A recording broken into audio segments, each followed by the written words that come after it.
Hello, YouTube. It's me, the Luster, with Matt again. We're here. Talk Tuesdays.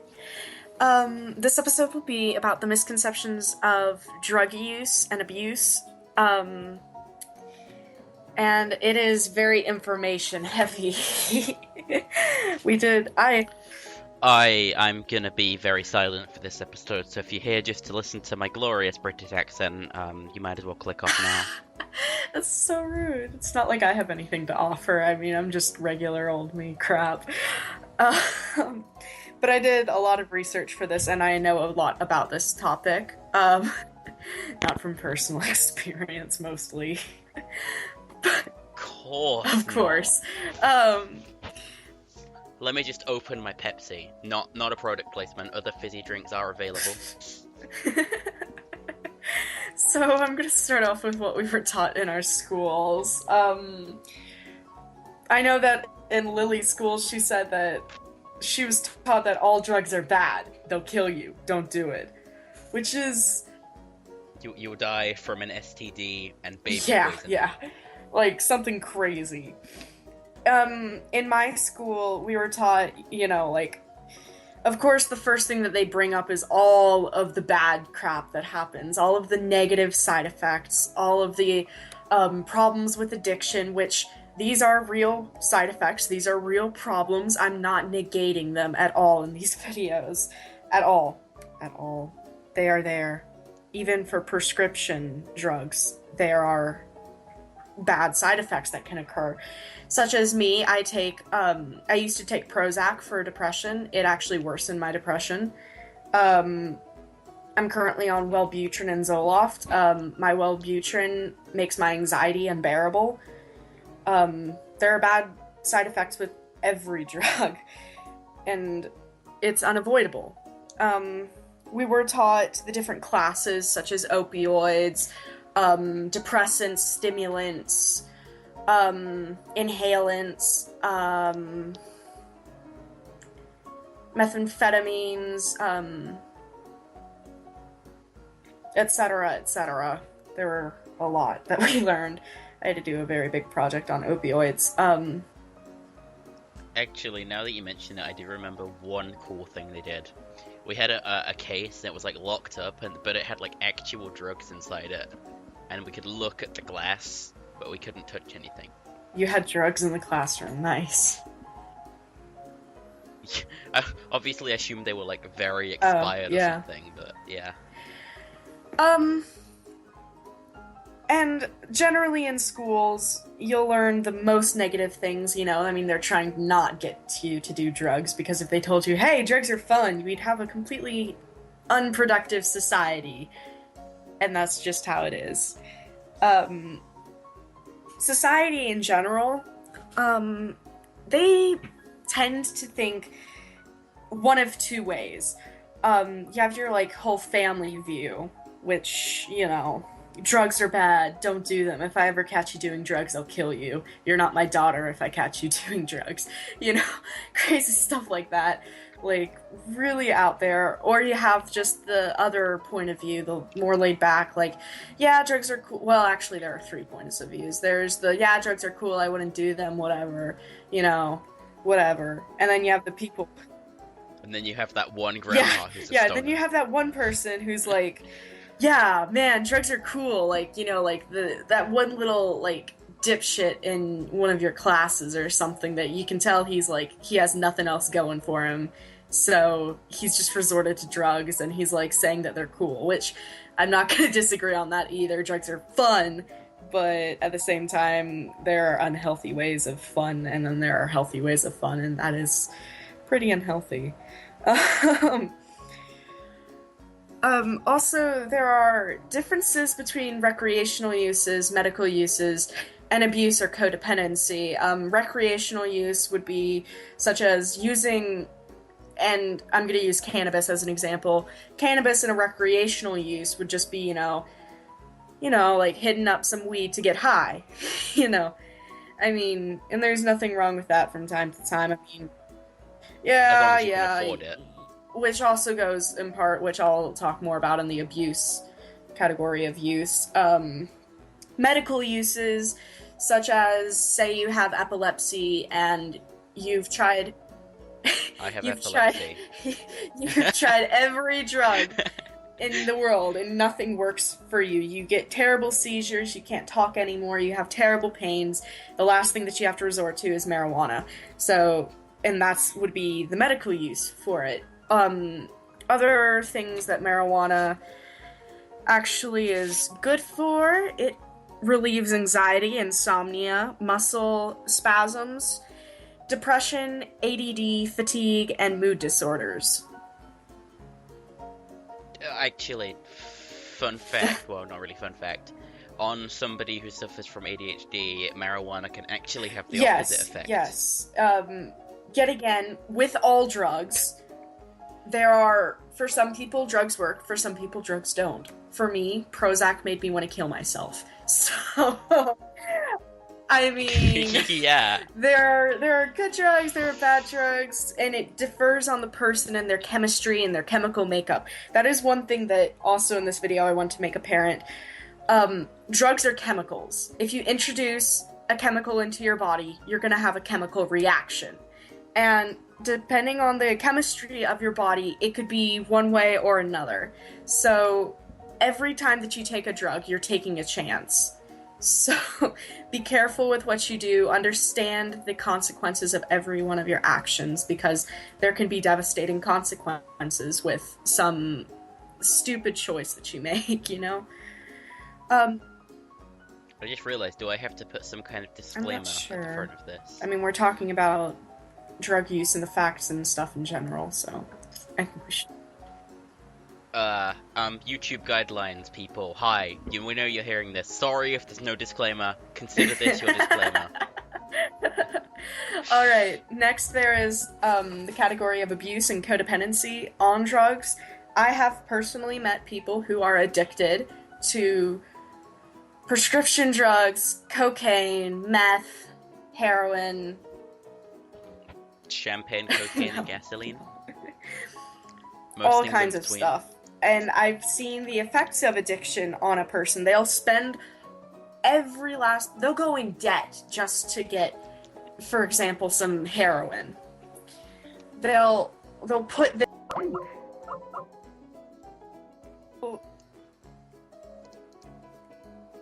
I'm sorry about that. We're experiencing technical difficulties. Bear with. Okay, we got the call back.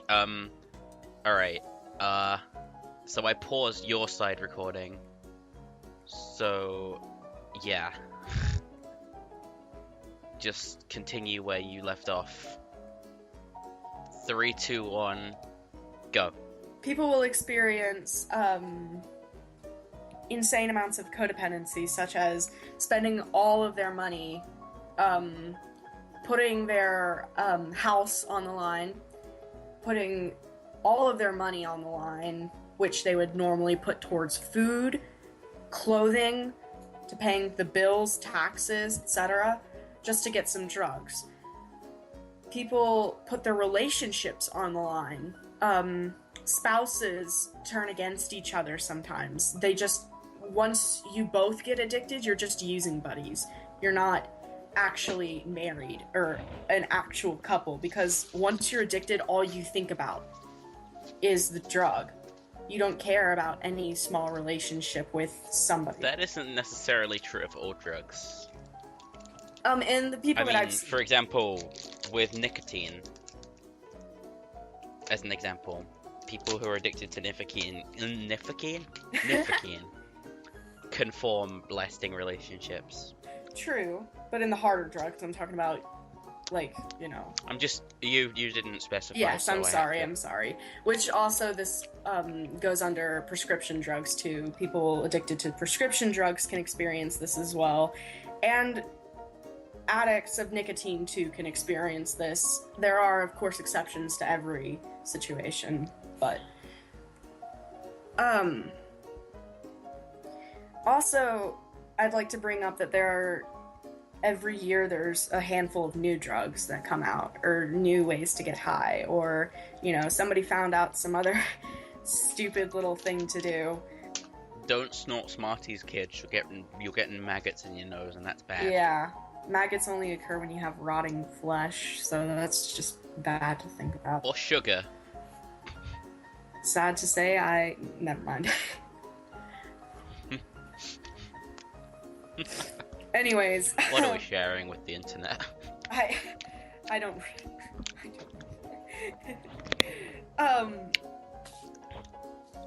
There are new drugs every year.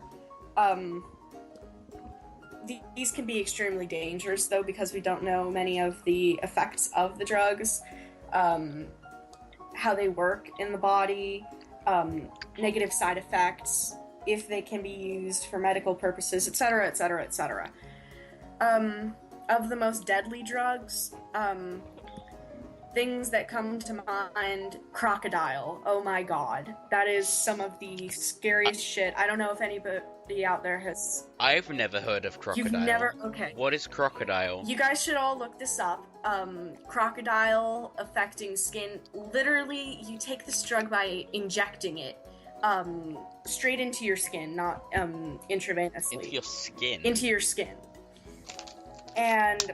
Well, that's immediately weird. Yes, there are actual... It's a different kind of injection. You get these kind of injections depending on what you're taking at the doctor's office. I mean, they'll do this. It's just not straight into your vein, it's into your skin. But the problem with crocodiles, it's so acidic that it actually wears your muscle proteins down and your skin starts falling off of your bone. And it's extremely addictive. It's very, very popular in Russia, actually. So if you're Russian and you're watching this, please just don't do crocodile. It's shit's scary. If you're Russian and you're watching this, congratulations on getting a computer. Huh? If you're Russian and you're watching this, congratulations on not playing CSGO. Oh my gosh. Other than crocodile, deadly drugs that I can think of would be any drug that it's super easy to... LSD, PCP. If you can overdose on it easily, then... You can't really overdose on LSD. Wait. Oh, well, oops. You have to, like, take, like, 12 strips. No, not 12, like 1,200 strips, sorry. Oops. Well, you can't overdose on cannabis. Actually, you die of suffocation before you do that. So, and also, heroin. Heroin is also extremely addictive. Morphine. Has terrible long-term effects. Yes. Morphine also is extremely easy to OD on. Anything that it's easy to OD on, because of the effects that it has on your body, such as respiratory depression. I've experienced a mild case of respiratory depression after an overdose. It was scary. Also, of other addictive drugs, what comes to mind, meth, heroin, again.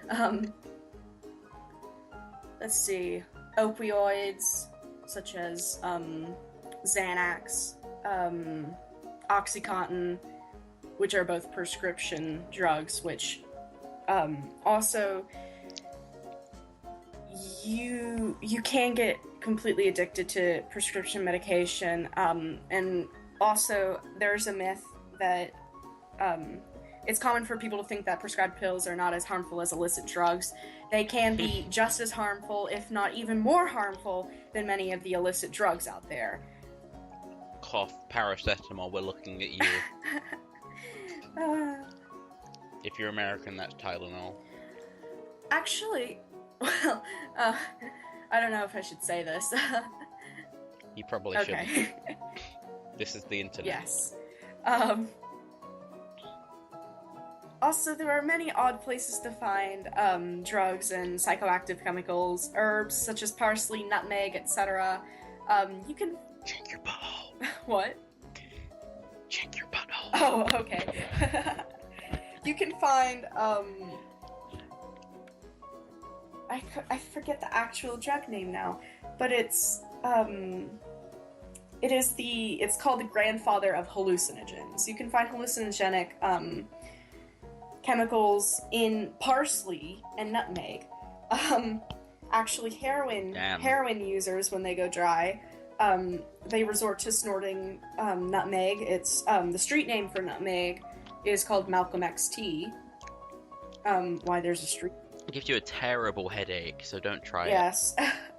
And I've heard that the high, that is not really a fun trip.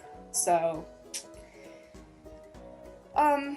also, since we haven't discussed a lot about cannabis through the discussion so far, because it doesn't always come up in a lot of, what you think about when you think of most deadly drugs or most addictive drugs, and it's not a new drug. Actually, there are over 200 slang terms for marijuana, and I'm just thinking off the top of my head, Kush, Mary J, weed. Any others that you can think of? Hish hash. Just hash, I think. Yeah, that too.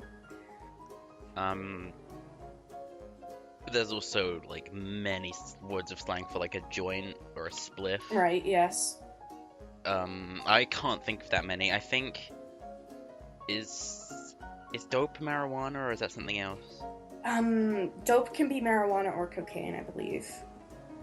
Okay. I'm potentially... Sorry, but... Dope with a question mark, then.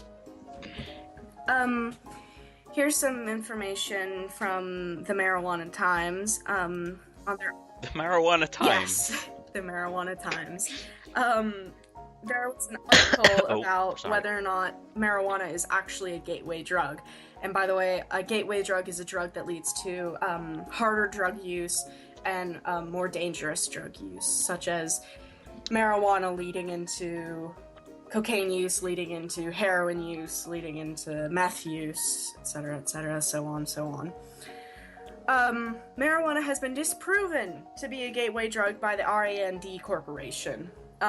Something interesting about this is most studies conducted by non-US nationals, while most studies are conducted by the non-US nationals, while the US tries to prove weakly supported hypothesis that weed leads to harder drug use. There is not a lot of evidence pointing towards weed actually being a gateway drug, which deals a lot with how the mind and the psyche work, which I don't know all the terms used in that area and all the science down in it, so...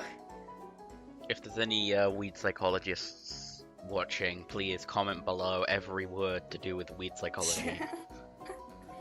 Alcohol and tobacco are actually the real gateway drugs. Alcohol and tobacco is where most users always seem to start, and it always, for people who are using, they generally have started on alcohol and tobacco, and that's what caused them to want to seek out more of a high. Marijuana can actually be, instead of a gateway drug, an exit drug for those who are addicted to opioids due to how it numbs many of the withdrawal symptoms. This also... If you don't know what opioids are, that's most painkillers. Right. And heroin. Heroin, most painkillers, opium itself. That's always good. That kind of goes without saying. Basically, poppy seeds are technically opioids, but if you eat one poppy seed, you're not gonna get a high. Yes. Anything derived from the poppy plant used in medical or recreational use. And withdrawing from an addiction to these opioids, opium and heroin, is extremely painful, and in many cases it leads to death. It's such a highly addictive substance that people will experience seizures, muscle spasms, so on, just overall pain. So basically, if you're addicted to opioids and you're watching this, whatever you do, don't quit cold turkey. Yes, it's very hard to do that with most drugs. And so marijuana actually helps lead these people out during their detoxification process. there's also a hypothesis that gateway drugs also will include caffeine and sugar because many of the and although you don't experience all the time the high that you would think of when you say the word high when you take in caffeine or sugar, most caffeine maybe. I would not say sugar. Right. Because it's associated with children, and so people don't associate it with drugs, so they're not going to pursue drugs to get the sugar feeling. Right, but it does let off dopamine in the mind. That's true, but it's not associated with drugs. Although it isn't associated with drugs, we're probably going to debate about this for a good while. Anyways. Alright, let's back on track. You can leave your thoughts in the comments if you feel like it. Right, yeah. Caffeine and sugar, it's been said, can also be gateway drugs, because most cocaine users, meth users, heroin users started there as young children. And, they were all like, hey, this is, cool. I'm happy. And so it got them, and you may actually, without knowing it, be addicted to sugar substances, caffeine, etc. I'm freaking addicted to Pepsi, so yeah. So, I'm a caffeine addict. It's terrible. So that's one of the other suggestions for actual gateway drugs in comparison to marijuana, which also deals yet again with more of the psyche and how it affects the mind. Now, cannabis itself, there are 3 different forms of cannabis. Cannabis is the genus. The individual species of cannabis are sativa, indica, and ruderalis. Sativa contains 12 to 16% THC. It is the tallest... Are you going to explain what THC is to the viewers? Yeah, sorry, I'm so used to talking to people who know this stuff.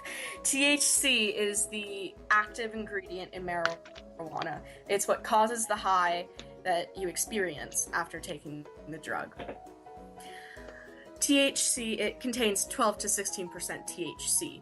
Sativa is, if you let it grow to the full tree size, it is the tallest tree of them all. It has thinner leaves, and some of the uses for it, this one relieves depression, ADD, fatigue, and mood disorders. The high that you get off of this is described as uplifting. Cannabis indica contains 18% THC. It relieves anxiety, insomnia, and muscle spasm. This type of cannabis, the high is described as full body effects, and it's calming. Cannabis ruderalis is the Russian. Oh yeah, by the way, indica is the when it grows to full tree size, it's a fuller tree. It's shorter, and the leaves are thicker and they are a darker green. It's used more so in indoor farming. Cannabis... Fun fact, I have found a cannabis tree at some point in my life. I was in this abandoned hospital, and I went to the basement, and there was a cannabis tree. Can you describe it for us? I cannot. Okay. Cannabis ruderalis is the Russian cannabis. Some info about this: it flowers within 21 to 30 days. It is the smallest tree, but it has thick branches. This is the industrial hemp, and it contains less than 3% THC. So indica contains the highest concentration of THC out of the 3, and hemp contains the least amount. Some other info about hemp: it is used in fabrics, military-grade fabrics, plant-based plastics, durable paper, rope, and a fun fact about this: it is legal to import hemp products to the US, although it is still illegal to grow it here. Hemp is also, if anybody saw my Instagram post, which we should link our Instagram. We will. Hemp is good enough to replace fiberglass, actually. Fiberglass is it's irritable to the skin. When it burns, at least it releases carbon into the air, and also it's a perfect place for mold and mildew to form, and bugs can get through it. Whereas hemp, it does not irritate the skin like carbon fiber does, or fiberglass, sorry. When it is Carbon fiber insulation, how rich are you? yeah, I know, right?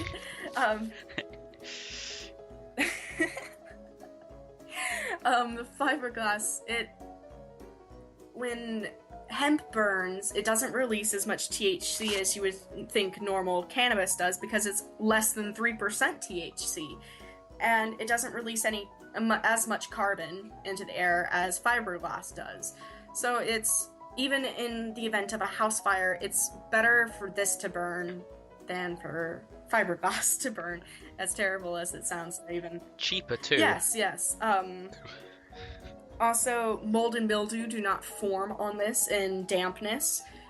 Bugs cannot get through, and it's... Another interesting thing about this is boron is used in the production of fiberglass, and at the rate that we are producing fiberglass, boron is expected to be depleted within 60 years. Completely gone. Rip insulation. Yes, because it is such a rare boron. It is such a rare element to find. Whereas hemp does not require the boron to still have its use. And so we would be lessening the rate at which we are using our boron reserves.